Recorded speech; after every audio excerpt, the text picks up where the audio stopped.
Ayon din sa mga comments, mabilis daw mag-release ng ORCR ang Honda Desmark Pasay branch. Eto, patuloy na mabilis talaga sa Honda Desmark. May interviewin tayo ng bumili ng motor sa Honda Desmark. Eto, tatanungin natin siya. Saan ka bumili ng motor? Sa may Honda Desmark, sa may EDSA, Pasay.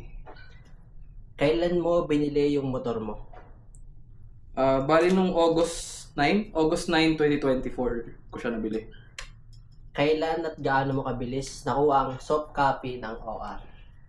Yung OR, saglit lang.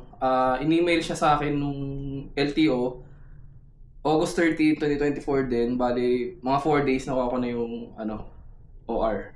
Ibig sabihin, yung soft copy ng OR, yun na rin yung original OR mo. So, nakuha niya yung soft copy at hard copy ng 4 na araw.